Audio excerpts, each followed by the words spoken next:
Good afternoon. As it is 5:30 p.m., I will call this City Council meeting of March 18th, 2025 to order.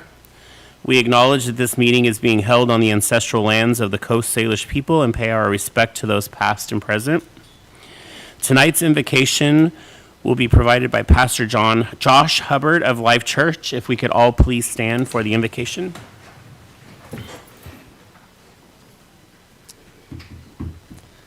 Let us pray.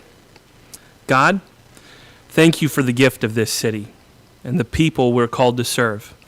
As we gather tonight, we ask for your wisdom to lead well, your peace to guide every conversation, and your love to shape every decision. Help us work together with unity and purpose, always seeking the good of our community. Bless Oak Harbor, its families, leaders, and future. May lives be strengthened through what happens here tonight. In Jesus' name we pray. Amen. Amen. Thank you very much. Please remain standing for the pledge as Councilmember Stuckey leads us in the pledge. I pledge allegiance to the flag of the United States of America and to the republic for which it stands, one nation, under God, indivisible, with liberty and justice for all.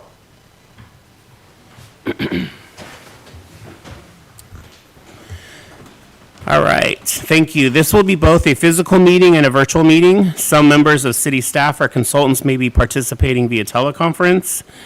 Today's meeting may be viewed on YouTube, Facebook, and following the meeting on cable channel 10 HD 1090. I believe everyone is present and accounted for. Councilmember Wiesner is participating remotely via video. Hello. Everyone else is present and accounted for, so we don't need roll call. We will move on to approval of agenda. Are there any other suggested changes to the regular agenda? Or is the agenda good as presented? No one has any? Okay. Approved as presented then. We will move on to presentations that we have today. We have a few presentations today. The first is our Whidbey Royalty presentation. City Administrator Combs and I enjoyed a visit with the Whidbey Royalty prior to this meeting. If they could please step forward at this time and introduce yourselves to council and your presentation. All right. Good evening, and thank you for having us. Whidbey Royalty is a local 501c3 nonprofit organization run by a small group of women. River Powers, our board president, pageant director, and royalty director. Kate Hodder, Vice President and Treasurer, Lindsay Smith, Secretary, Angela Prosser, our Event Coordinator, Ashley Gisvold, Fashion Show Director, and Connie Mullerstuen, our Contestant Mentor. I'm Alina Locklear, 2025 Miss Oak Harbor Second Princess. I competed this year to better my own skills and connect more with our community. And I've gotten a lot of skills from our workshops in my own presenting skills and my confidence, and now I have the chance to go out in the community and do more work. Before asking River to come up, I'd like to share the Whidbey Royalty mission statement. Our mission is to empower youth by providing a platform that fosters networking, cultivates a sense of responsibility, and embraces the acceptance of all. We are dedicated to creating an inclusive environment where participants can grow their skill sets, engage in meaningful volunteerism, and build lasting connections. Through our pageants, we celebrate diversity, encourage personal growth, and provide scholarships to support educational aspirations. We aim to inspire a sense of accomplishment in participants as they develop into confident, compassionate leaders committed to giving back to their communities.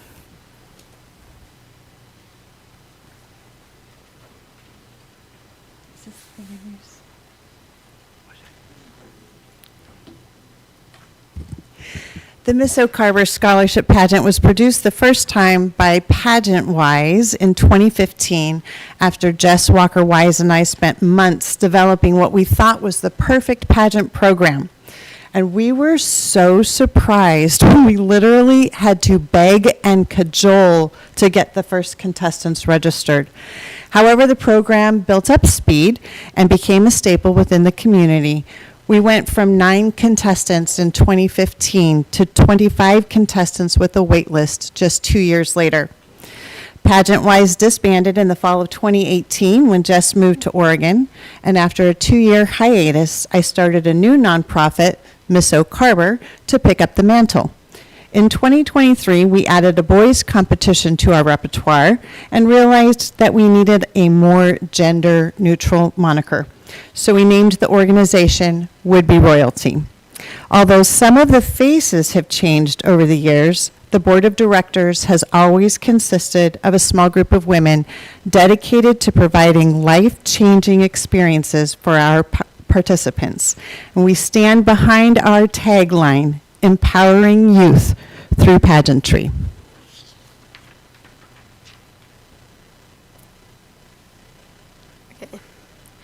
I'm Adele Kai's Teen First Princess. I decided to compete this year because honestly my friends were competing and I was like, it'll be fun to compete with my friends. But then I soon learned that there was so much more that the pageant had to offer. And I learned so much about myself and my limits and how I was limiting my own self and how I, through hard work and through dedication, could become so much more to myself and to my community. Would-Be Royalty produces 3 annual competitions: the Miss Oak Harbor Scholarship Pageant in March, the Mr. Oak Harbor Scholarship Competition in November, and the Pioneer Way Pageant in June.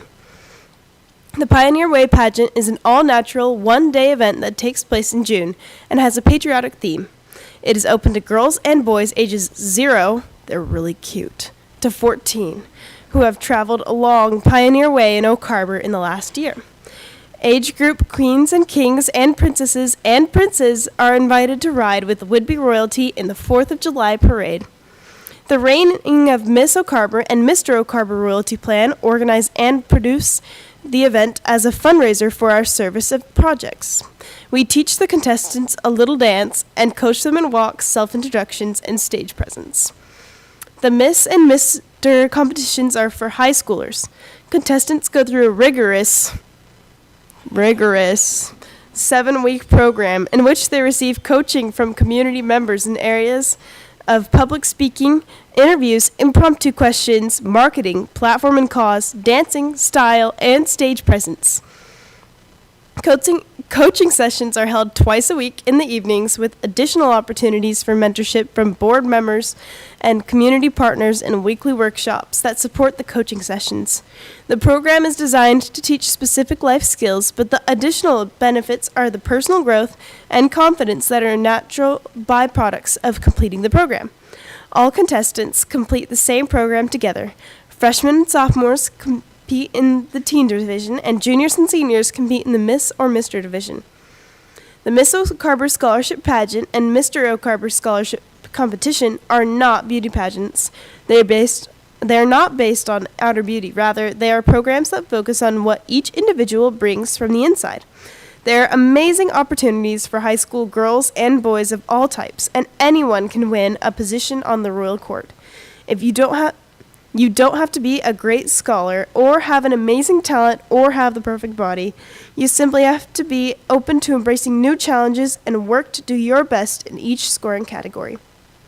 The competitions have 14 variably weighted scoring categories: attendance, board of directors input, video journals, marketing, personal interview, platform and presentation, formal wear, academics, service, presentation or talent, stage presence, physical fitness, extracurricular activities, and work.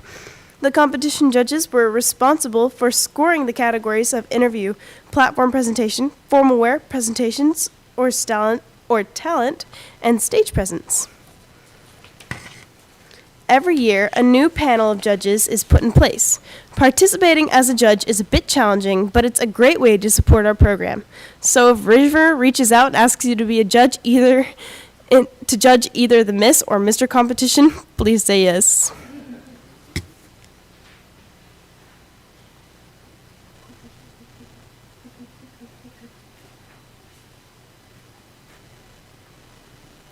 Hello, I'm Max Gamache, the 2024 Mr. Oak Harbor First Prince. I initially joined because I was new to the area, and I thought it would be a great way to get to know people who are in the community, and it was. Hello, my name is Tyler Pukfan, and I hold the position of 2024 Teen Second Prince. I decided to join this pageant because I wanted to step outside of my comfort zone because I'm overall a introverted person. And by competing, I have gained a lot more confidence within myself, and it has made me realize it was a good decision to step outside of my comfort zone. As Miss and Mr. Oak Harbor Royalty Courts, we are charged with serving our community in a variety of ways throughout our year of reign, representing would-be royalty in the city of Oak Harbor and serving as role models for the youth of our community. One of the most important ways we serve our community is for each court, the Miss and Mr., is to adopt service projects. During our reign, we focus on bringing awareness to the cause and fundraising for the organization. So always, our first duty as royalty is to agree on the organization we would like to support. The 2024 Miss Court adopted North Woodby Hearts and Hammers as their service project. Through a variety of fundraising efforts, they raised more than $1,800 for North Woodby Hearts and Hammers. Then, they joined all other volunteers to help neighbors in need on the organization's annual workday. The 2025 Miss Court is just starting their reign, having been crowned on March 8th, and have decided that they will adopt the Center as their service project this year. The 2024 Mr. Court adopted Big Brothers Big Sisters of Island County, and we have had the opportunity to volunteer time to the organization of Festivals of Trees and the Teddy Bear Breakfast. All of our fundraising efforts this spring and summer will go towards making donations to Big Brothers Big Sisters of Island County this fall.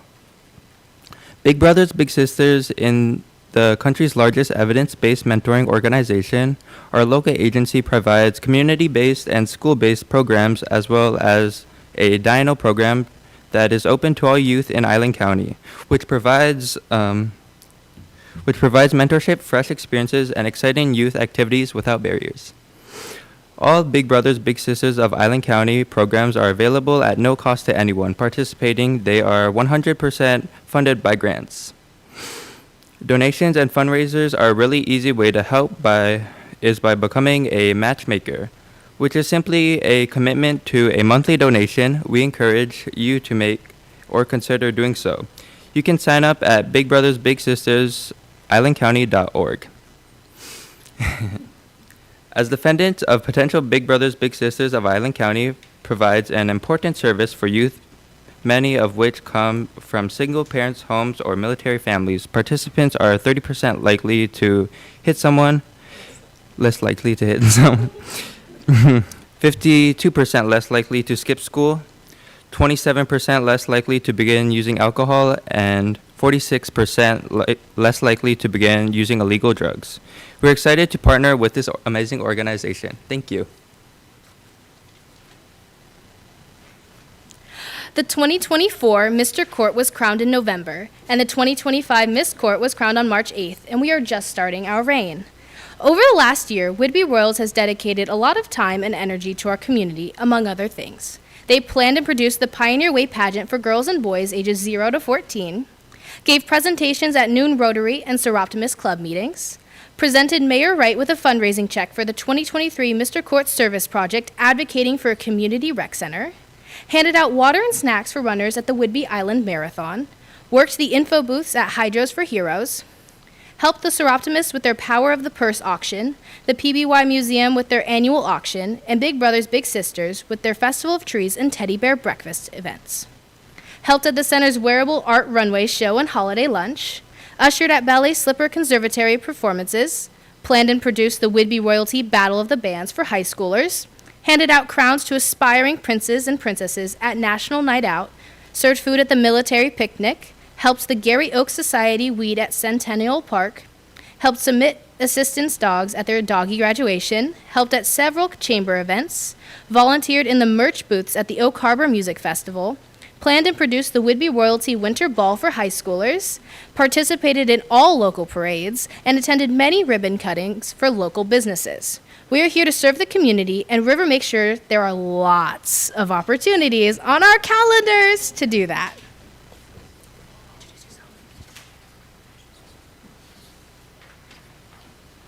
I'm Victoria Reyna, 2025 Teen Second Princess.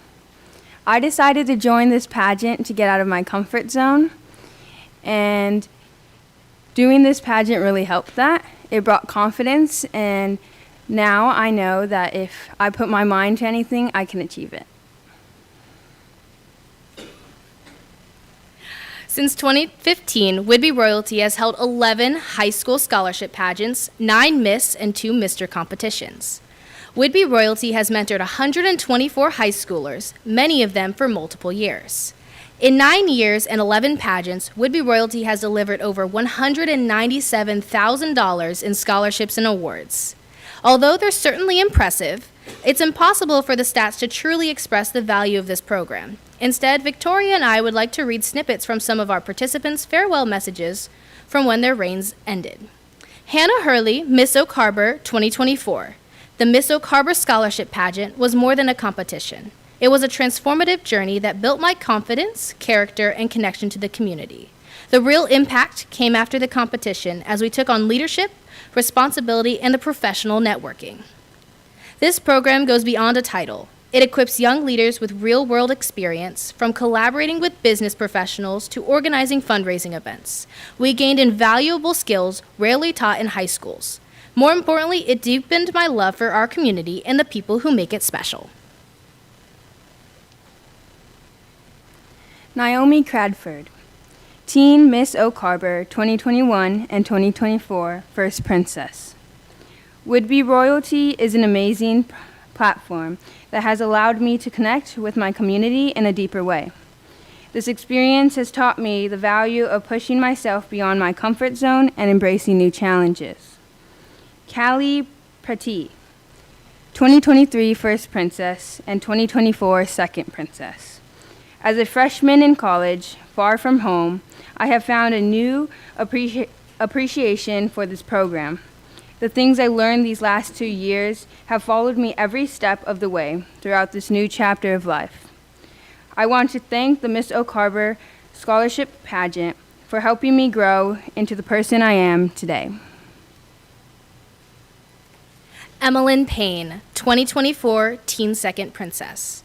Miss Oak Harbor provided me with so many opportunities where I not only learned new things about myself, but was introduced to a whole new side of the community. One thing I love being involved in. I was challenged to do things I never imagined myself even attempting, such as planning the winter ball, and I loved every second of it. I love this program. Kirsten Tyson, Miss Oak Harbor 2023. This experience truly shaped me into the individual I am today. I was able to grow and learn how to advocate for the things I believe in, and I was able to help so many people in the process. Jordan Garston, 2023 Second Princess. I am immensely grateful for Miss Oak Harbor, as it has provided me with numerous opportunities within the Oak Harbor community. Through this platform, I've discovered a plethora of new events and had the pleasure of meeting countless incredible individuals. Miss Oak Harbor has not only expanded my involvement in the community, but has also instilled in me the belief that I am capable of overcoming challenges. Lauriana Newcomb, Teen Miss Oak Harbor 2023. I learned more about the community and the people we have all around us. I never thought that this organization would literally change my life forever, but it did. It gave me great confidence and showed me that with hard work comes great achievements. Miss Oak Harbor taught me lessons that a school could never teach. It taught me to be brave and to put my trust in things I believe in. We thank you for the opportunity to share about Whidbey Royalty this evening and would be happy to answer any questions you might have.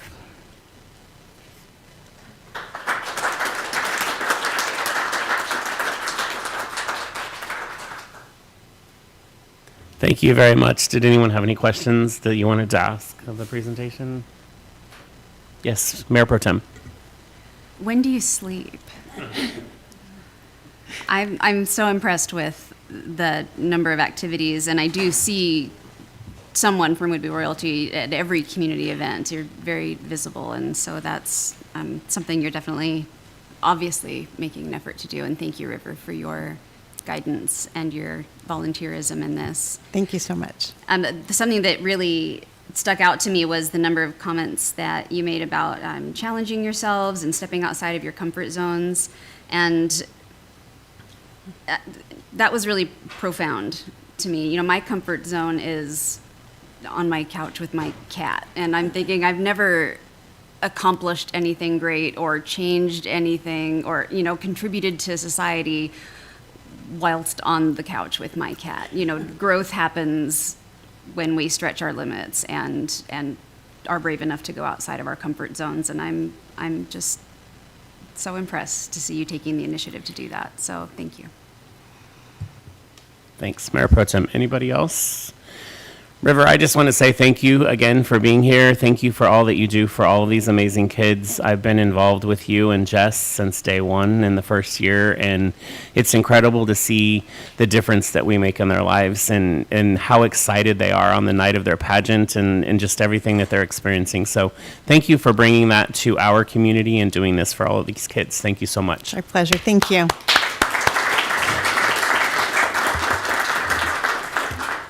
Our next presentation is ICOM 911, and today we have Sophia Cofield, the Executive Director of ICOM 911, to provide a presentation on this vital service in our community. Thank you, Mayor and City Council.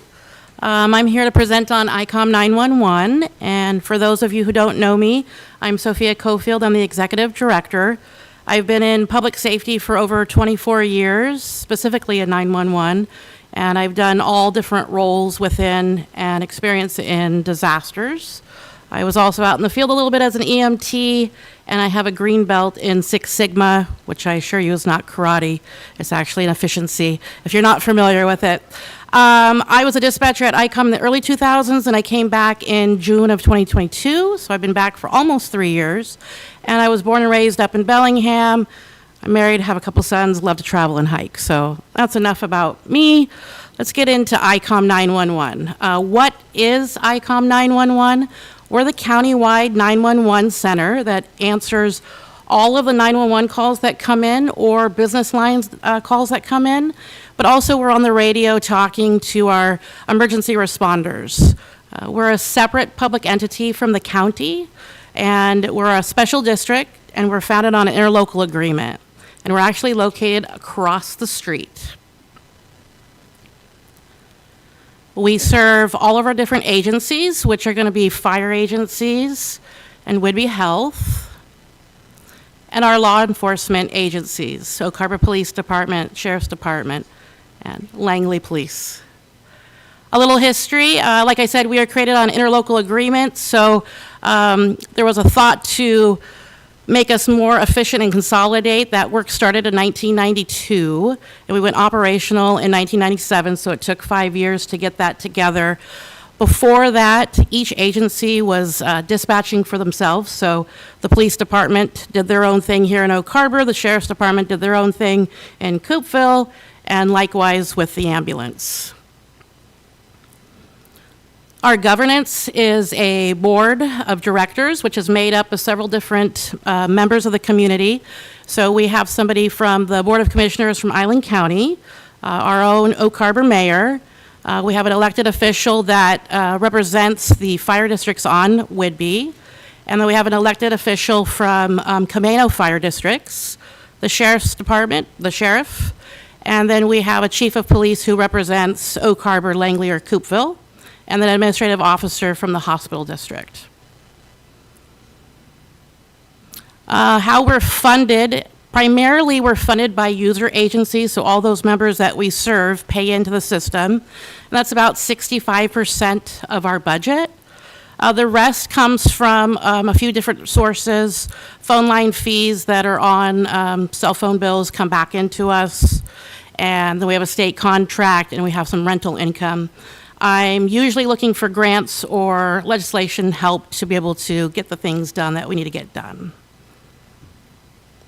So what do we do? If you're not familiar with ICOM or 911, we're there when you need help. We're there 365, 24/7. We're staffed all the time. And that's a picture of what the center looks like. All of the dispatchers at ICOM are cross-trained, so they answer the phone, they talk on the radio. Sometimes they do that at the same time and still listen to their partner in the room. That's a little bit different than other centers, where some centers in the state, they actually focus in on maybe just call taking for the day or just being on the radio for the day. So we're cross-trained. That's a typical desk of a dispatcher. So they have 5 screens that gives them all of the information that they need to help in an emergency. So they have a mapping system, they have a radio system, they have a phone system, and then a computer system that all the information goes into, so they can go ahead and give that out to the responders. And I love data, so I have this data slide that is kind of eye-opening for Island County. So last year, our call volume for 2024 was just over 93,000 calls. And as you can see, 99.87% of our 911 calls were answered within 10 seconds. So I'm very proud of our team for being able to do that. And the majority of our calls are wireless or cell phone calls. And then I also like to share this, because of the demographics in Island County, our #1 call over the last 5 years was actually a fall. Number 2 was a mental health related incident. Number 3 would be a stroke. Number 4 is overdose. And number 5 is a CPR call. Some new topics for 911. If you didn't know, text to 911 is available. It's available in the whole entire state. It was enabled in the summer of 2023, so it's been around for almost 2 years. We like to say, call if you can, text if you can't. There is an example of how you do it. It's simple. If you're texting in the to message, you just put in 911. And then we have it set up where it bounces back Island County would be Camino 911, so that way you know that you've reached the right center. And then we have pre-canned messages that the dispatchers can hit and send it back to you. And our first question will be, can you safely make a voice call? Because if you can, that's what we would want to do. But if you can't, we can definitely go back and forth via text to get you help. This has come in handy because there's areas within the island that you're not able to get a voice call out and you can only get a text call out. So we've had scenarios where hikers were out and about and they fell and they needed help, but they couldn't make a voice call, so they actually text 911 and we were able to get them help. We are struggling to keep up with the needs of the community. Our emergency dispatch system, our radio system, is over 4 decades old, at the end of life or past end of life. So we are looking at that. There's some areas around the island, like Deception Pass, that we know doesn't have reliable radio signals. We also know that 30% of Island County's population is over the age of 65 and reliant on emergency medical services through 911. It's interesting to know that we have 1 tower, which is right here at ICOM, and then we have 5 others on Whidbey Island, but just 1 tower on Camino Island. And what makes us different is our topography, so it's harder to rely on traditional radio tower infrastructure just because of the way radio waves work. If you think about a radio wave, it's going to go like this until it hits something like a cliff or, you know, maybe a tree or something. So it doesn't, it's not very reliable. So how we're going to improve public safety, we've been talking about how we're going to repair, replace, because we want something that's going to be reliable and resilient when we have weather events and disasters. And so maybe you have seen, we do have a sales tax measure that's being proposed to the voters in April, the April special ballot, and it's going to be 0.2%, which equates to 2 cents on a $10 purchase. So a t-shirt, a $20 t-shirt would be 4 cents that would be added to that amount.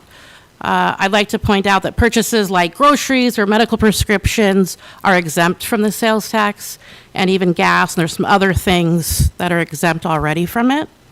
So if this is passed by the voters, a small increase is going to go a long way to improve the quality and the reliability, and most importantly, the resilience of our emergency response system. And so I will pause there, but I will say that we love to give tours, and that's our link. So if anyone has not been over to ICOM, I highly suggest that you go to our website and sign up for a tour. We'd love to show you what it looks like, and happy to take any questions. Great. So before I have council ask questions, you are going to be at the chamber luncheon this Thursday?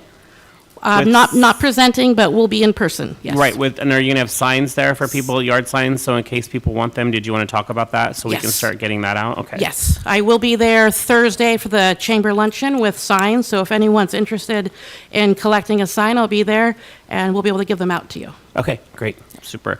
With that, I will turn it over to council. Did you have any questions or comments for Sophia? Yes, Mayor Pro Tem. Quick question. The number one topic for calls was falls? Correct. You said, and is that like anytime a kid falls on the football field, or is that mostly senior citizens? Do you have that information? So, yeah, I can tell you, I don't know the percentages, but it's mainly senior citizens, but it would be inclusive to anyone that's falling. So any kind of mechanical fall or any kind of traumatic fall would be included in that. Thank you. Yeah, you're welcome. Thank you, Mayor Pro Tem. Anybody else? Any other questions or comments? Sure.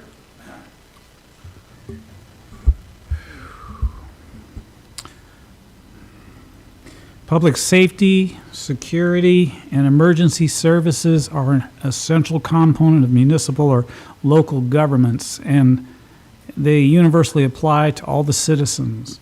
So I would like to ask the council to support a request for the staff to prepare a resolution of support for the ICOM 911 levy for presentation and vote on the April 1st council agenda. Okay. Is there any other discussion on that? Or any other questions for Sophia? So, yes. Councilmember Stuckey. Are you okay if I ask you some questions about that levy? Absolutely, yeah. Because I admittedly, I need to learn a little bit more about it before we were to. So, and most of what I know is from a Whitby News Times article. So if it's not correct, let me know. Okay. This is estimated, so it would be the 0.02%, and that would bring in $3.5 million a year for the first year as estimated, correct? Roughly. It all depends on what the economy is going to Sure. do, so could How be mu- 3 million, 3.5 million. Explain to me what it's for. Sure. So that money would go toward our infrastructure of our radio system. So right now, the radio system, it's not really a great term because they're called dead zones in the radio world, but it's areas where the radios don't work. So us in dispatch, public safety starts with 911. If you call us, we got to be on the radio to talk to an officer or a firefighter or EMT. So we have to make sure that that's working correctly.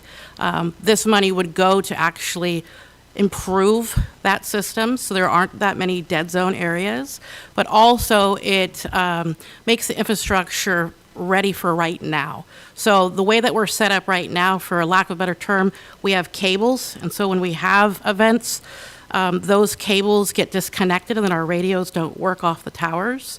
So there's newer technology to have microwaves that bounce between the different towers, so that way it's more efficient, more reliable. I mean, it seems like something like dead zones would be something that would be primed for grants. Have you not had any success in that? So we have had success, it just hasn't been enough. We've had success with actually a state legislation. So we were successful with a $500,000 grant about 2 years ago. And we're definitely using that, but it's actually a multi-million-dollar project. And how much money is estimated for the upgrades that you need? Yeah, we don't know the price tag, but it's a multi-million-dollar. I mean, the kind of where I'm leading here is I understand it's multi-million. I mean, I would prefer it's this much. Right. If this is $3.5 million a year, and I understand that's a guesstimate. Yeah. When you've got your stuff upgraded, you're still collecting the tax. And I understand that could be used for general upkeep and maintenance, but that something like that could also be used to fund more officers or something like that. So I have a hard time when you can't say exactly how much money is needed. Sure. So we do have the ability, because as I was saying, that user agencies pay 65% in, we have the ability to be able to give some of that money back to user agencies, and that way they could utilize that however they deem, where some user agencies have said that they would want to be able to put another officer or deputy on the road. I mean, and I certainly support more officers. I'm not super comfortable with saying we need money, but we don't know how much we need. I mean, that's a little difficult for me. I understand we can't have dead zones. Any idea how often these dead zones come into effect? I mean, is this an hourly, a daily, a weekly occurrence? So more and more it's happening often. I would say what I know of is at least 2 to 3 times a month where it's significant.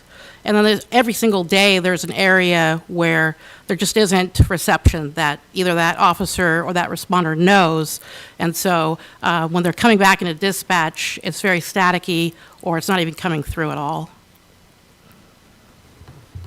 Okay, 2 to 3 times a month. Okay. Yeah, if you would, please. Just full transparency, I'm an operator, just got released from training. And I could tell you that our county radios in particular are very poor. And one of the things that was instilled in me in training is seconds saves lives. And there are times where, as a dispatcher, we are asking officers to repeat their information. What did you say? What was that? Where are you?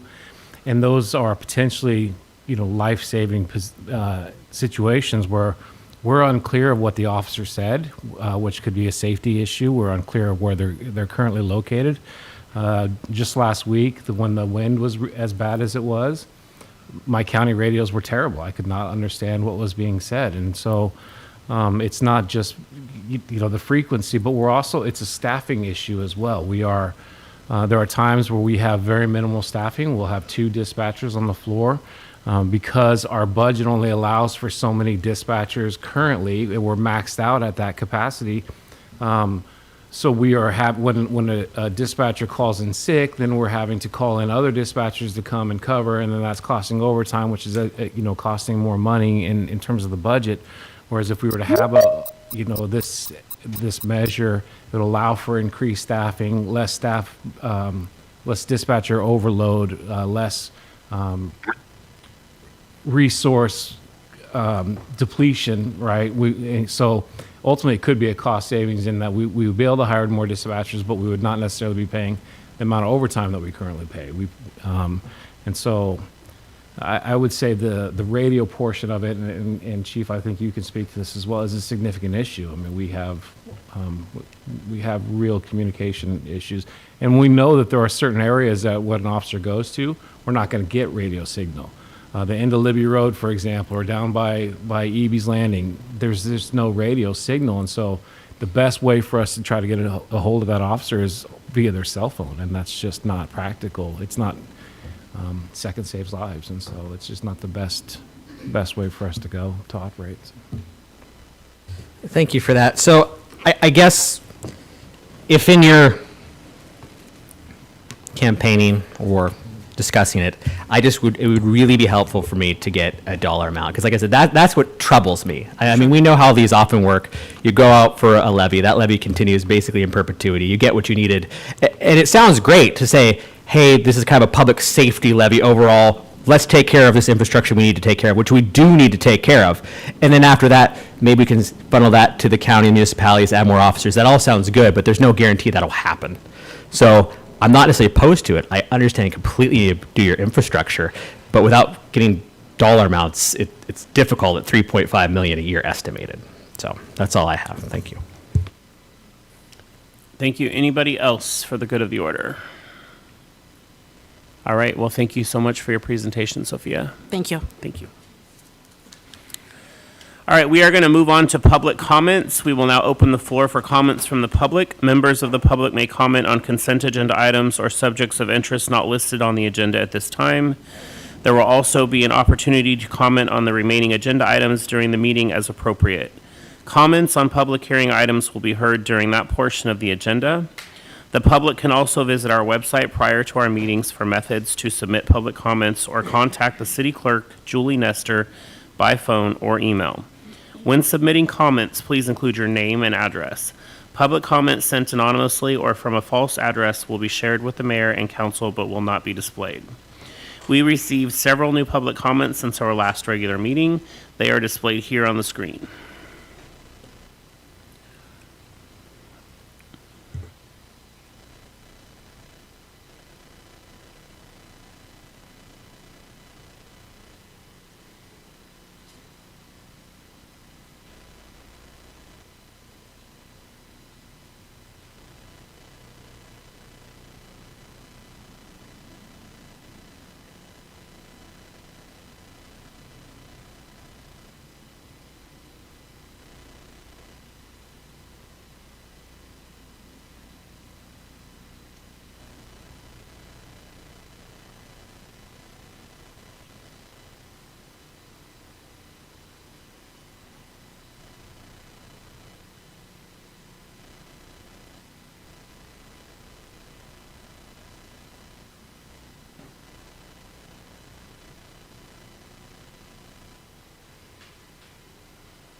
All right. I'd like to share the excellent response provided by our finance manager, Chaz Webster, to the question posed about utility billing. Thank you for your comment regarding the online utility bill payment portal. I use the portal myself and understand the frustration having to enter information twice. We do have exciting new changes on the horizon. We are implementing a new and improved way to make your payment online, which includes a host of other features. It's called Resident Access. It will have features similar to PSE, Puget Sound Energy, and Cascade Natural Gas, providing a sign-in option or pay as a guest feature. Via the 24/7 online dashboard, customers can pay bills with a credit card or bank account, set up and manage autopay, view their bill and utility usage, access and control delivery method of their monthly statement, make non-emergency service requests, and edit their mailing address. We do have some time before we go live with the new system. In the meantime, if you'd like, we can assist you with setting up autopay to avoid having to use the online portal. Our helpful cashiers are available Monday through Friday from 8 a.m. to 4:30 p.m.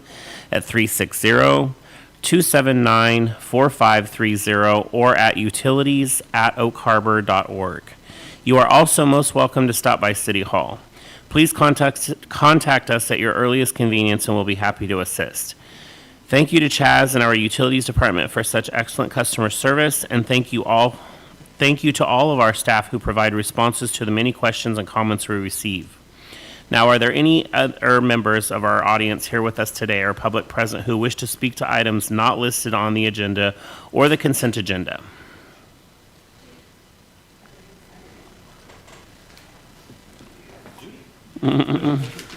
Failing in my job.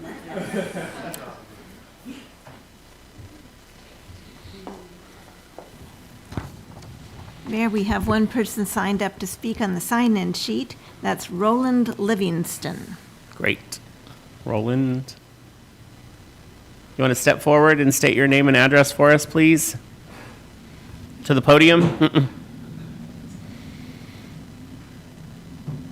And then if you could limit your comment to 3 minutes, please. My name is Roland Livingston. I live at 1669 Southwest Vanguard Street. I'm attending the council meeting for the first time, primarily just to see what goes on here. But I do have an interest, and that interest is to get some insight into how the city is preparing itself to deal with the issues that are arising out of the federal government. Are we ready to respond to some of the matters that come out of Washington, which I believe will have an impact on our military, on our veterans, and on our community. And I'm just interested in seeing the council be proactive in getting on board with that. Thank you. I will just quickly say, since we still have time on your time left, and just address your questions and concerns. What's that? Yeah, we just came back from Washington, D.C. All of these subject matters were on the forefront of our discussions with them. We're also working closely with our Attorney General of the state of Washington and making sure that we're protecting all of our grant funding and potential any other funding that would potentially be impacted by any of our DEI policies, because we don't always necessarily agree that we need to bend all of our policies and eradicate all of our DEI just to conform to what the new federal standards are. So we're working with our state and federal legislators to maneuver through these hurdles. We're also having conversations about how specifically potential earmarks and things that are happening at the national level are going to filter down and impact us on the base level as well as locally. And I'm happy to report that we're minimally impacted here thus far. But we continue to monitor this on a daily basis, and we're continuing to have, I have conversations with state and federal legislators on a weekly basis. So, yeah. So thank you for your question, though. So. All right, is there anybody else that didn't sign up that would like to step forward and make comment at this time? All right, hearing no one, we will move on from public comment to consent agenda. We will now move to the consent agenda. Staff has presented the listed consent agenda items, all of which were included in the meeting packet. Are there any objections or changes to the consent agenda as presented? All right, hearing none, may I hear a motion to approve the consent agenda? Mayor Pro Tem. I move to approve the consent agenda as presented. Second. We have a motion to approve the consent agenda as presented by Mayor Pro Tem, seconded by Councilmember Marrow. Is there any further discussion before I call for a vote? Hearing none, all in favor, raise your right hand. Passes unanimously. Thank you, Councilmember Wiesner. I saw you. All right, we're going to move on to mayor's comments, and bear with me because I have apparently a lot to say tonight. Putting forward our city's priorities in Washington, D.C. Again, last week I was joined by City Administrator Sabrina Combs, Deputy City Administrator David Goldman, and Grants Administrator Wendy Horn in presenting the city's legislative priorities to our elected officials in Washington, D.C., and with representatives of the Whidbey Task Force at the Pentagon. Deputy City Administrator Goldman and Grants Administrator Horn also attended the National League of Cities Conference held in Washington, D.C. annually. We have a lot more updates with specificity that we're going to talk about at the workshop next week, and we're going to get into some of the specific items that we are talking about and moving forward, agendas that we're moving forward. We had great discussions around the marina and potential avenues to pursue as far as that goes. So we're excited and had very good meetings back east. Oak Harbor Fire Department Awards. The Oak Harbor Fire Department held an event on Monday, March 10th to celebrate and honor the paid on-call firefighters who were given service commendation certificates for their years of service. Those with 15-plus years were awarded an Honorable Service Medal. Also at the event, Chief Anderson presented 3 recognition awards. 2024 Firefighter of the Year, Jake Tumblin, nominated and selected by all Oak Harbor Fire Department members. So congratulations to Jake. 2024 Officer of the Year, Rich Rogers, nominated and selected by all Oak Harbor Fire Department members. Congratulations to Rich. And lastly, 2024 Chiefs Award for Exemplary Service went to Mike Buxton, given at Chief's discretion, and could be awarded to anyone inside and outside the department. So congratulations to Mike Buxton as well. St. Patrick's Day Parade was yesterday. Thank you to the Oak Harbor Main Street Association for putting on a wonderful parade yesterday. The sunshine was a plus. Our downtown merchants benefit from this active association, and we got to meet Brian, Councilmember Stuckey's cat Cosmo, while we were there. The Navy invites your comments. The Navy invites your comments on the draft amended analysis to the environmental impact statement for the EA-19G Growler airfield operations at NAS Whidbey Island from September 2018. They will hold 2 open houses, Tuesday, April 1st from 4 to 6 p.m. at the Oak Harbor Elks Lodge, and on Wednesday, April 2nd from 4 to 6 p.m. at the Whidbey Island Nordic Lodge. They will also hold a virtual public meeting online Thursday, April 3rd. Please see their website for details. News Spotlight, School Counselor of the Year finalist. Oak Harbor Public Schools Counselor Chandra Mays is among the finalists for School Counselor of the Year by the Washington School Counselor Association. Congratulations on your nomination. The Wright Blend, join us for our next meeting for coffee and conversation this Friday, March 21st at 10 a.m. at the Book Rack, 551 Northeast Midway Boulevard. We are seeing our numbers grow for this event and hope to see you there. We have great conversations, and we welcome everyone to attend. Community Town Halls, Representative Clyde Shavers will hold 2 upcoming town hall meetings on Saturday, March 22nd. The first will be at 12 p.m. at the Whidbey Island Nordic Hall in Coopville. The second will start at 4 p.m. at the Civic Garden Club in La Conner. Public workshop, save the date. Our second public workshop for the redevelopment of downtown and the Waterfront District will be Thursday, April 17th at 6 p.m. at the Oak Harbor Yacht Club, 1301 Catalina Drive. We hope to see you there. Advisory board vacancies. We are collecting applications for review as we work to finish updates to all board, commission, and committee bylaws. Please see our website to apply. Yeah, okay. Okay. Lastly, we're hiring. Please see our website for information and job descriptions and apply to join our team.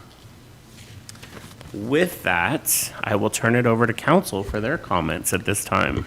Mayor, Councilmember Wiesner has his hand raised. All right, Councilmember Wiesner. Thank you, Mayor. Yeah, I just wanted to jump in a little late on the Whidbey royalty and say, you know, how much we appreciate all the work River has put into that program and what a great thing that is for our community, and can't thank them enough for all they do year round. And you're right, Councilmember Heizon, Mayor Pro Tem, that we see them everywhere throughout the year, and a great program, and thanks so much for putting that on River.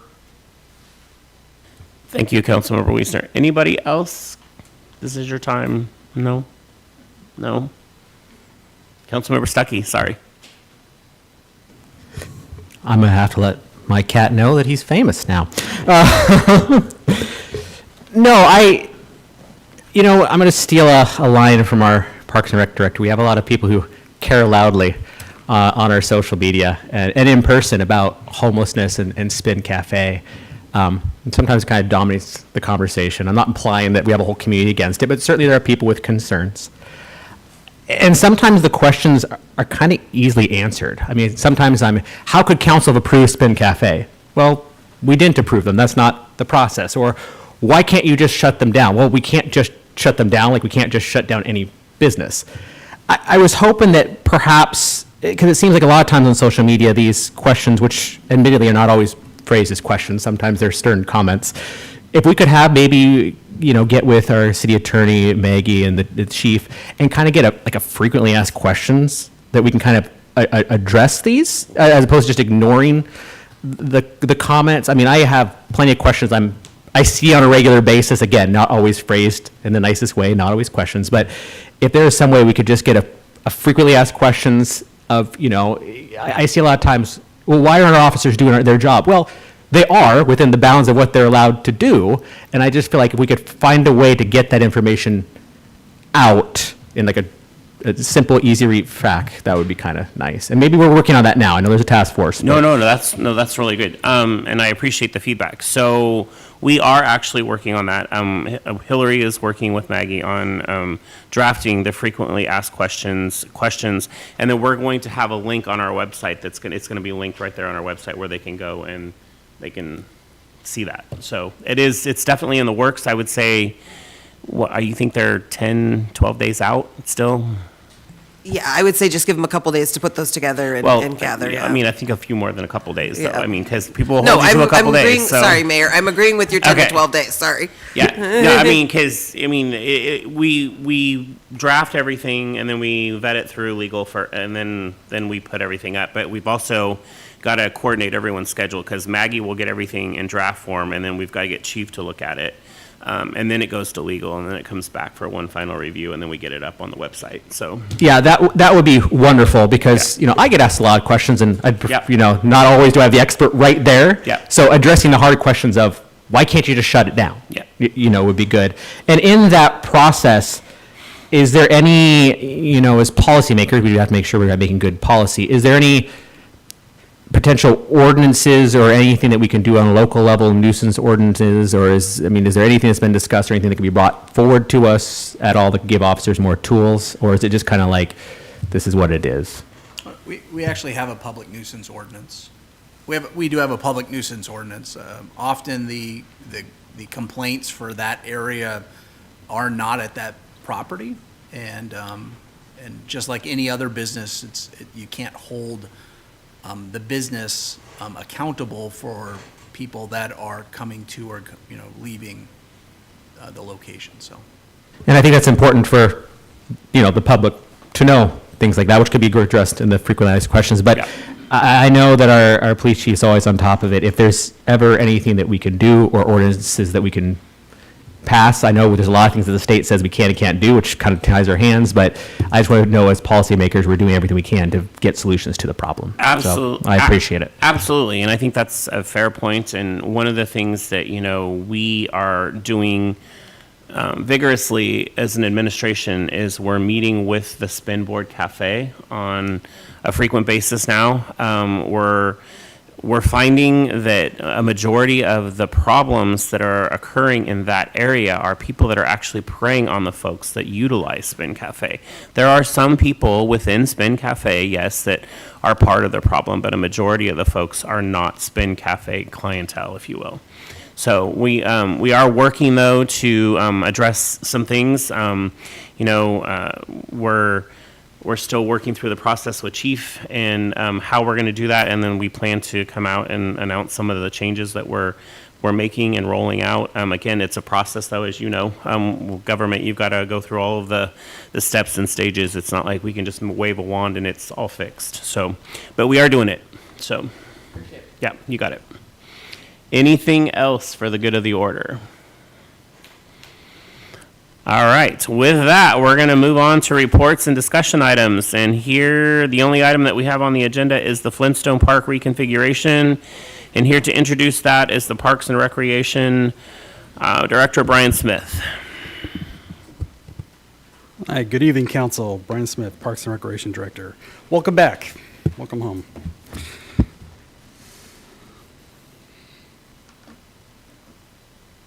All right.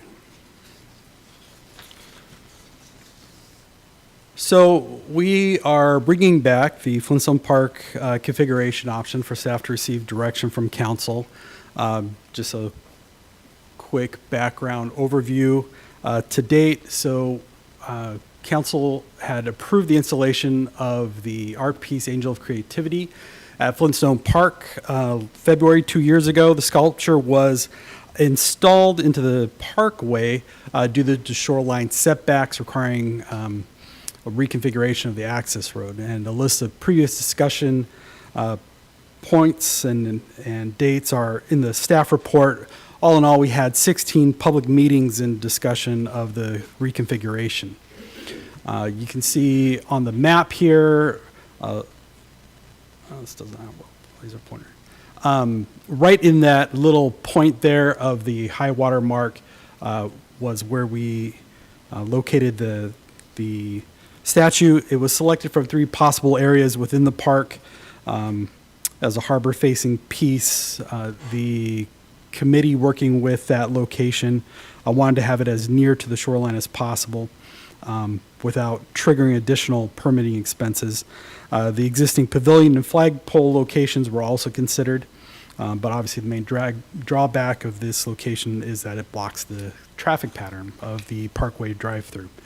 Just to give you a couple viewpoints of the park, this is the east side of the park following the shoreline pathway into Flintstone Park towards the south parking and the statue. And here's from the other direction, other side, on the west side of the park, the south parking lot next to the statue. And you'll see on the left-hand side there is the west access pathway, driveway through the parkway, and we have a north parking lot right next to the entrance of the park there. So we presented these 2 options. We presented a number of different options, actually, 5 in total, to our Parks and Recreation Commission, and to the Arts Commission. We looked at a number of different configuration options.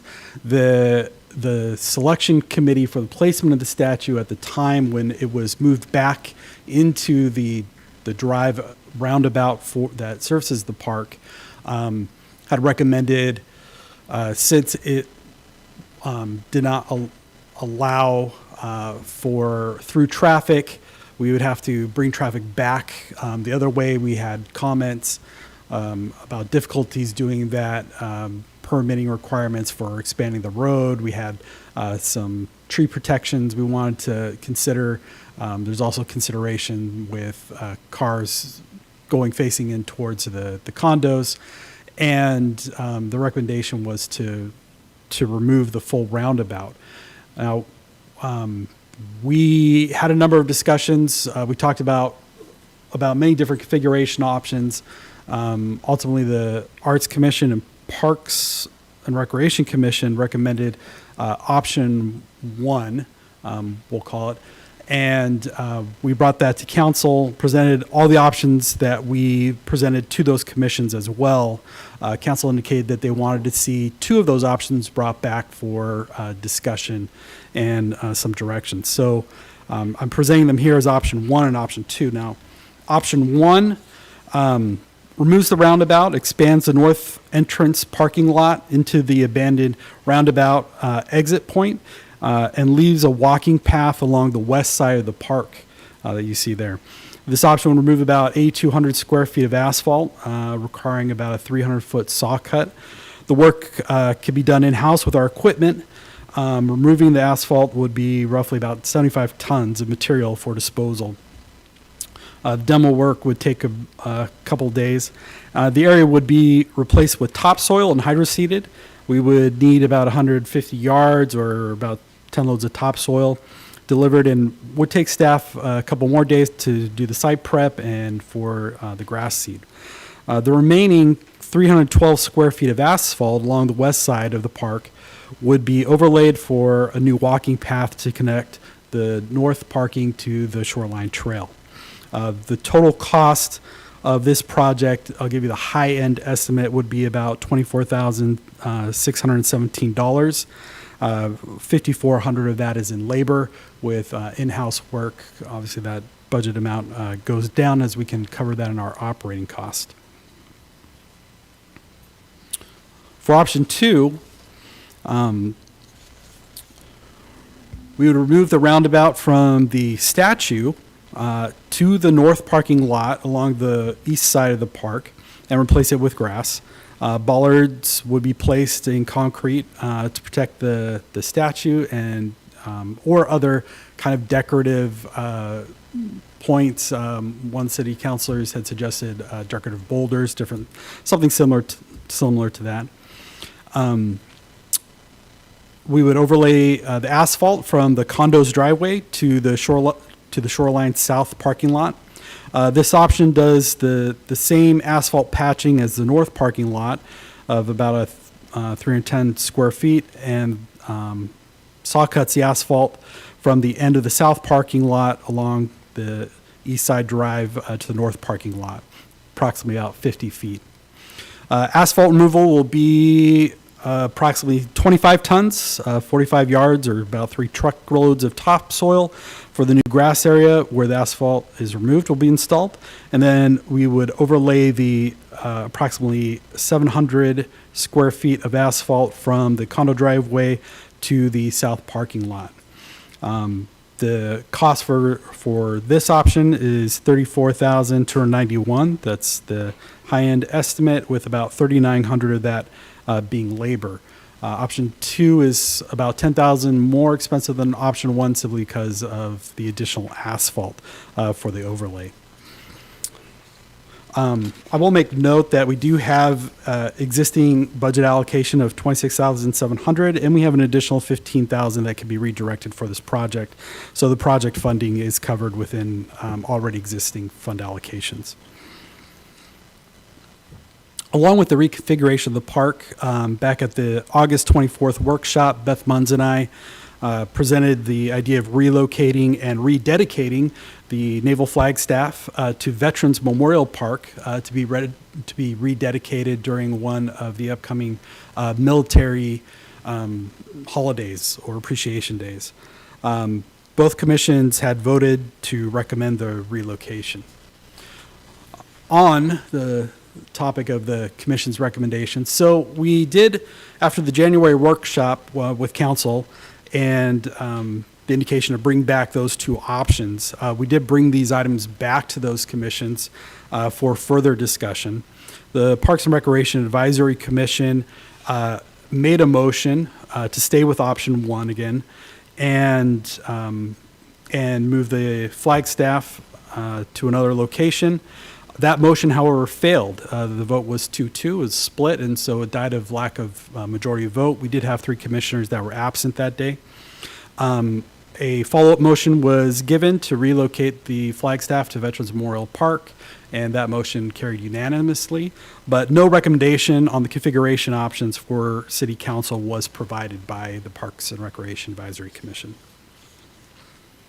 The Arts Commission made a motion to recommend what they called option 3.5, which is option 1 with an additional phase in the future that would include improvement of the shoreline pathway from the south parking all the way along the east side of the park, which was contained in, I think it was option 3 in the list of all the different options. So their recommendation was option 1 with some additional improvements, and that motion carried unanimously. A motion was also passed recommending relocating the Flagstaff. That also carried unanimously. We did receive a number of public comments. I would say that we had about 1/3 in favor of option 1 and 2/3 in favor of option 2. We also received a number of comments about the Flagstaff, and I'd say only about 1/4 was in favor of relocation of that, and about 3/4 were in favor of leaving the Flagstaff in its current location. Staff defers to council, but is looking for direction on a choice of going with either option 1, which converts the entire parkway, roundabout, and south lot to turf, expanding the grass area of the park, or option 2, converting the east parkway roundabout to grass turf only, and we would leave and also resurface the west drive and south parking lot, leaving that in place. In addition to direction on those options, staff are also looking for direction on relocation of the Flagstaff to Veterans Memorial Park. Again, I'll just iterate that both options expand the north parking lot, add additional landscaping around the front side of that parking lot on the north side, and makes improvements to the access from the north parking to the shoreline trail. And I'm happy to answer any questions that you have at this time. One second. I see you, Councilmember Arms, so I just want to confirm that we've not received any public comment on this issue. The comments that we received here, Mayor, were the two that were shown earlier in public comment. If Brian got other public comments through the Parks Department, I don't have those comments. Okay, and then we don't have anyone signed up to make comment on this issue? No one signed up for this evening on the sign-in sheet. Okay, and then is there anyone here that's present with us this evening that would like to step forward and make public comment on this issue? Yes, please step forward, state your name, address, and limit your comment to 3 minutes, please. Hi, my name is Kimberly Ford. I live on Southwest Talon Loop, and I just had a question for Mr. Smith. How many parking spots are included in the north parking, and under option 2, how many would that be expanded to? Let's see, we verify that we have. Yeah, I think it expands it by 2 for both options. So there's 2 and it would be expanded? No, it expands the existing by 2. I think we have, I think there's 4 there, and then we would add an additional 2. Possibly 3, depending on how we line it. Thank you. Yes, step forward, state your name, address, and limit your comment to 3 minutes, please. Hi, my name's Jeff Ward. I live at 891 Southeast Jensen Street. You can throw a rock and hit my house. Thank you for letting me speak. I just want to say, as a very selfish thing, I use this every single day, and I walk through it every single time. I'm a huge fan of option 1 because parks should be about green space and not about cars. Additionally, I would like to emphasize that option 1 allows an actual footpath through the park as opposed to a footpath that goes through a parking lot. So the use of the park becomes shared between people and cars a lot more, which is, again, not the point of the park. And that's my comments. Thank you. Thank you, sir. Okay, with that, I will turn it over to council for your questions, comments. Yes, Councilmember Arms. Brian, how much is it to move the flagpole to the other site? Do we know? Nate, you want to speak? I'll let Brandon Cable, our park supervisor, who is coordinating that project, speak to that.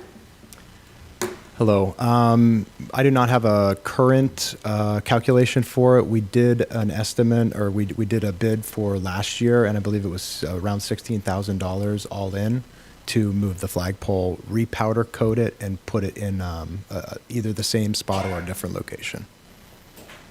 Yeah. Part of the difficulty with that is that the flagpole is basically cemented in, and just like the Navy had to, they cut it off when they relocated theirs to their administration building, and they recommended we do the same. We'd have to do a little extra work to get that moved and then recoat that. Personally, I like the flagpole where it is. I was downtown, and I was able to see the sculpture, and my eye caught to the flagpole, and I just, when you're coming in, whether you're coming by boat or car, it's something we've had. And when you're looking to move it to its location, a lot of people do walk that path, but the main part of the city doesn't see the flagpole. Because unless you're going to go to the yacht club or you're going to go over to the commissary, you're really not going to see it. Maybe you see it from college, but it's really in a kind of an obscure space, and we've had it there forever, and I personally would just rather leave it where it is. Councilmember Stuckey. Well, I'll be honest, I'm not a big fan of reconfiguring the park at all. I just wasn't quite where I wanted or envisioned the sculpture, but it's there, and I understand it's partly in the road, and I understand why we need to reconfigure the park because of that. I did do one of my Facebook polls. I did. I got 4 people for option 1, 18 for option 2, 9 to leave the flag, 2 to remove the flag, and I so appreciate the people who took the time to write in, because that is my goal. I'm not just trying to keep it to social media. I'm always trying to say, hey, please write in so everyone can see it. But that also reflects kind of, I guess, my feeling of the community. It sounds like that's kind of in line with what you've received as public comments too, with a majority saying leave the parking and leave the flag. So I would say, that's what I would want to go with. We're not going to make everybody happy, but I mean, it seems like a fair majority based on not even social media, but you take public comments of leave the parking, leave the flag. So that's what I would lean towards personally. Thank you. Thank you, Councilmember Stuckey. Councilmember Romero. Oddly, I've had quite an interest in this, and thank you for your professionalism, Director Smith, and skill and thoroughness in this preparation. One of the things I'm mindful of is that those who are planners oftentimes work in the encompassing of their mind and their computer terminals, but don't really deal with the end user.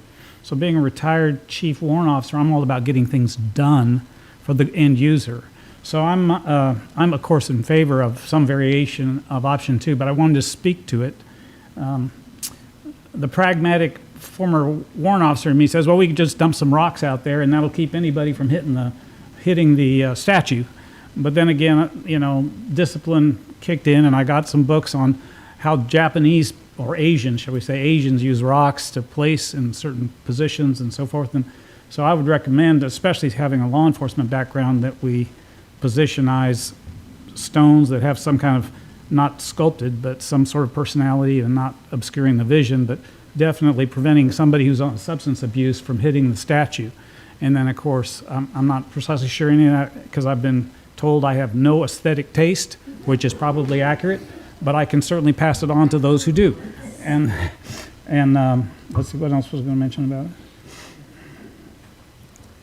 it? The people that go down there, and I'm one of them, we just go down there regularly, and with regard to the housing or the facilities next to the park, I've seen many creative uses of, what do you call it, obscuring fences. I'm not just talking about a cedar fence. I'm talking about some obscuring fence and use of hedges and so forth, and that can help alleviate the light pollution that comes from lights striking those residences as cars come and go. Let's see what else. That's sufficient. Thank you. Thank you, Councilmember Romero. Yep. Councilmember Wiesner. Thank you, Mayor. I'm just categorically against the idea of removing that parking. Several reasons. I've been driving by there quite frequently over the last couple of weeks while I've been contemplating this, and just the number of cars parked there, especially around lunchtime. But even in the morning, people parking there, using that as the access for the trail. And even in the late afternoon.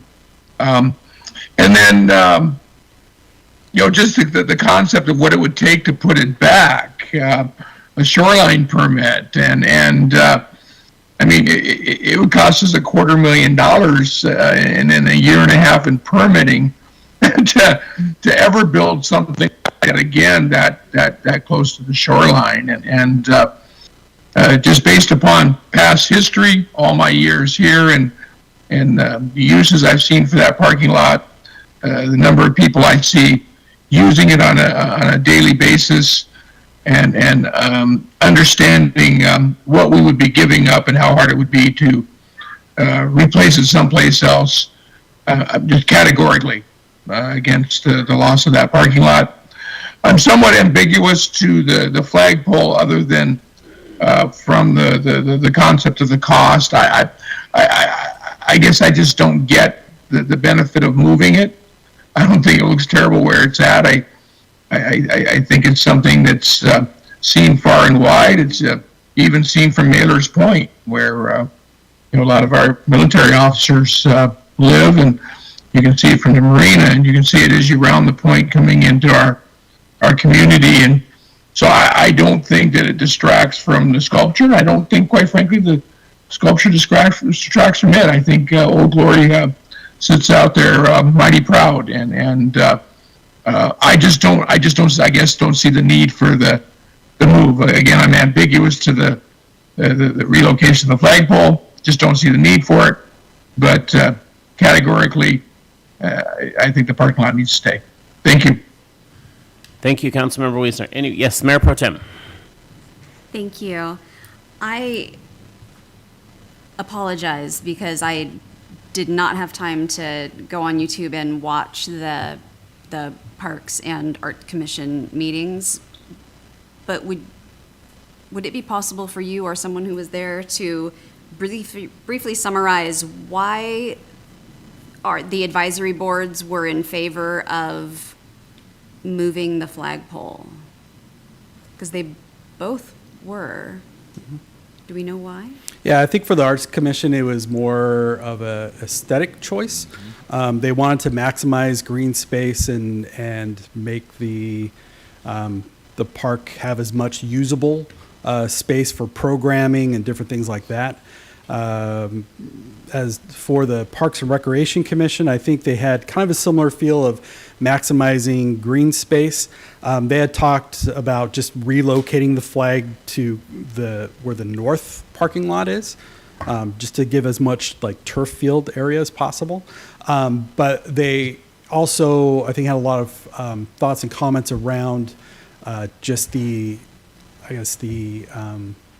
honoring and sentimental value of, doing a rededication. Some of the comments were not many people in the community know the history of that flagstaff or have ever read the plaque that is there. And this was an opportunity to kind of honor that gift and rededicate it we did not have, I don't believe we had Veterans Memorial Park at the time that was placed. And so, it just made sense to have a naval flagstaff at a military appreciation site, and kind of in some future thought of a future boardwalk or something that would bring a lot more traffic between that Flintstone Park and the marina going past that Memorial Park. Thank you. I'm sure I said this at the last meeting, and so again, I might be repeating myself, but if memory serves, the only reason moving the conversation about moving the flagpole came up at all was in case we had to, because of the angel sculpture. We weren't sure about how close things were going to end up or what it would look like. And so I'm personally of the opinion that if we don't have to move it, I don't think we should move it if we don't have to. I love the idea of rededicating it and drawing attention to its original purpose and placement, and we can do a rededication right where it sits. We don't do a ribbon cutting for the reconfiguration and rededicate the flagpole. We don't need to incur all of the expense and inconvenience of moving it in order to do that. So that's my personal feelings on that. I'm normally really reticent to go in a direction that conflicts with what our advisory boards recommend, especially if it's unanimous and they're both recommending that we go in a certain direction. And personally, if it were just me personally, I prefer option one because of the green space aspect. And there's, we have all of Pioneer and Bayshore where people can park along the water and eat their lunch, but this community is really into parking at the beach and eating their lunch. It's kind of what we do. I do it too. And so for that reason, I'm leaning towards option two. Councilor Wiesner brings up a great point about the fact that once we get rid of that, we're not getting it back. So personally, I'm option two, leave the flagpole. I apologize to both commissions because I appreciate all the work that went into this, and I don't normally disagree with them, but I also, for whatever it's worth, prefer big rocks to rocks with personality, or I don't remember what the word you used was, to concrete bollards. I think that we can do much better than concrete bollards, and I know where we can find lots of big rocks. So as Chris whispered to me a couple minutes ago, we live on one. So those are, let's see, I want to make sure I got, keep the flagpole, option two, rocks instead of, okay, yeah, I think preserve the parking, yep, that covers it, thank you. No worries. Anybody else before I give you a second chance, but I'm going to ask one quick question if you guys will indulge me. Has former Mayor Patty Cullen met with either of the commissions yet because she has an idea that she's bringing forward for a 9/11 monument. And that's going to potentially impact where you guys may be looking to relocate the flagpole to. Has not reached out, to my knowledge, to the Arts Commission or the Parks and Okay, Recreation so Commission. I would like for you guys to just keep that in mind, though, because she is coming forward with that. So, yes, Councilmember Romero. Oh, I'm sorry. I didn't know you thought you were. Councilmember Marshall, I didn't know you were going. Yeah. Brian, I appreciate you bringing this back forward, for us to consider. Should be no surprise that I'm still in favor of option 2 and keeping the flagpole where it's at. So, but I'm not opposed to the idea of increasing that pathway so you don't necessarily have to walk through the parking lot. But I do see, and in the conversations I had just with people in the community, they strongly favor keeping the parking lot there. So that's my option. Thank you, Councilmember Marshall. Councilmember Wigginstein, I'm sorry, I didn't know you were going. That's all right. I was purposely kind of holding off. I wanted to see where everyone was before I weighed in. No. I too am. It should be no surprise. I'm in favor of keeping the parking and really, I think the flagpole looks great there. I think if I was on a boat ride coming into the island and the first thing I saw was this great big statue with the United States flag sitting next to it, I'd be a pretty proud person to come in here, and it gives me goosebumps to think about representing our country and our community in those ways. I do agree that the parking, that little walkway between the barriers that you put your car up, some vehicles get in there pretty big and whatnot, so that could be redone a little bit to make it a little more defined. Walking access so that people aren't feeling like they're being crowded. I too, we take it away, and it won't come back. That parking, if we lose it, it's not going back in that spot ever again. And there's too many people. I was approached by a lot of people this is one of the bigger issues I've received.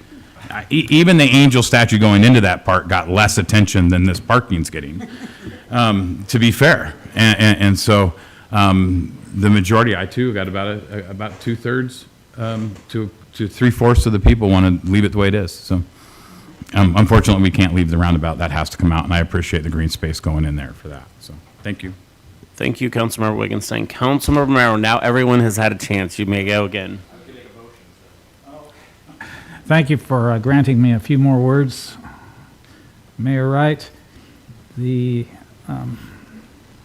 I was impressed so much with the repaving of 7th Avenue. I thought if there was some way to make a walkway with asphalt with the concrete curbs in a tasteful manner, I mean, that is a worthy design to direct foot traffic so it's not out in the traffic lane. And as far as the flagpole is concerned, one of the features of Oak Harbor is the history, the naval history, and the military history that we have. And the presence of that there cements it's like a memorial, and it could be rededicated and repowder coated and all the rest. So I broadly support keeping it there. That's all. Thank you, Councilmember Romero. Councilmember Stuckey. Make a motion that we proceed with configuration option 2, converting the East Side Parkway roundabout only to grass turf, leaving the south lot in place. Second. Okay, we have a motion for option 2. Can you put that on the screen, please? Option 2 is presented. I'll just say it that way. And it was seconded. What?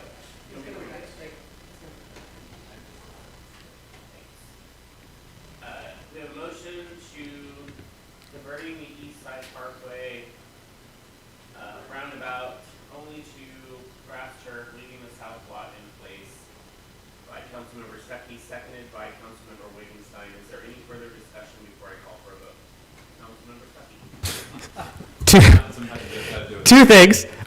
One, yes, thank you to both of our volunteer commissions. I don't know, the Parks Commission has worked on this for some time, so we really appreciate that. And I was also told that if the Flintstone car leaves, there will be riots. So I'm just pointing that out, that is not to be touched, right? All right. The Flintstone car. That's all I have. It's in need of refurbishment, for sure, yeah. All right.